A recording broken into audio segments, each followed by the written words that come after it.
I was an arrogant kid for sure. I had a good amount of self-belief even when I was young. And they said, Mike, stop being so full of yourself. That was all I heard. Stop being so full of yourself. There was a negative connotation behind the word. And I kept asking myself throughout my entire life, who else would I be full of?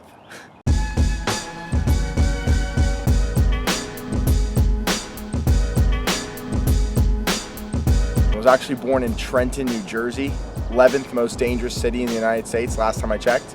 We didn't make the top 10, but we got pretty close. Grew up in a very low income household, closer to poverty more than anything else. And it's kind of crazy because what you're looking at today doesn't look like that, but there was a point in time when my lifestyle was just that, you know? I mean, that's who I was. I mean, I was waking up under bridges, walking to school that day, walking home, and they wanted me to do homework. I was worried about home, period. You know what I mean?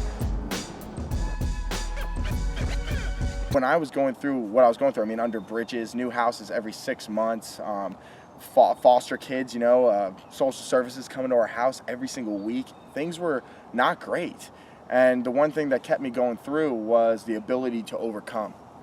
And I found out that that's what connects every single human being on the planet is overcoming obstacles, right? We all have obstacles, whether we are from the Hamptons or we're born in the ghetto, Trenton, New Jersey, you know? We have obstacles that we feel in our life we have to overcome.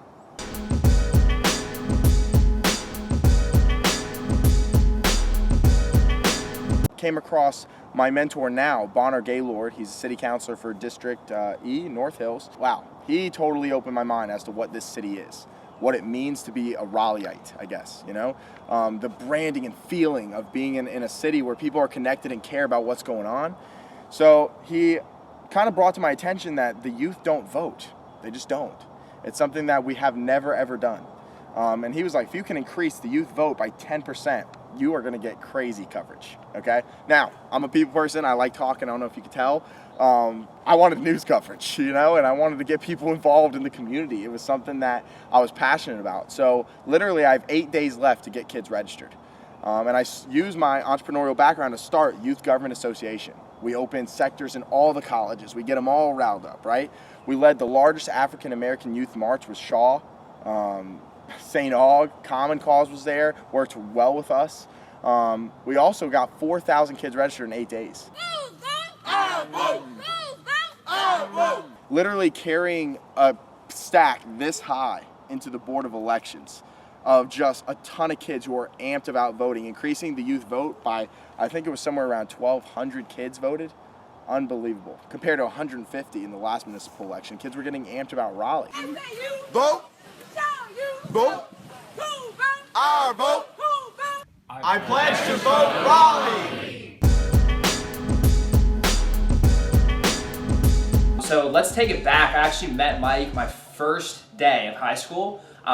It's funny because I was the little nerdy Indian kid in the back of the class, and Mike came in late the very first day of school. And so the only seat that was available was right next to me. And I remember at the time thinking, dang, like I'm sitting next to this huge, rowdy, you know, Italian kid who, you know, didn't seem to have any holds bar at all, right? And you know what I quickly noticed was how caring, how passionate, and how energetic this guy was. Not just in that first week or two, but across the span of our literally 7-year friendship.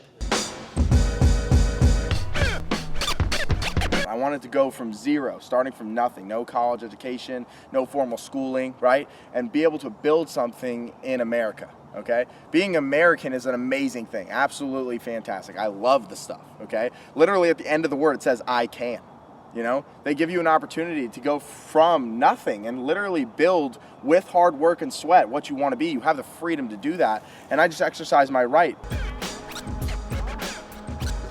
I'm Michael Valor, and I approve this message.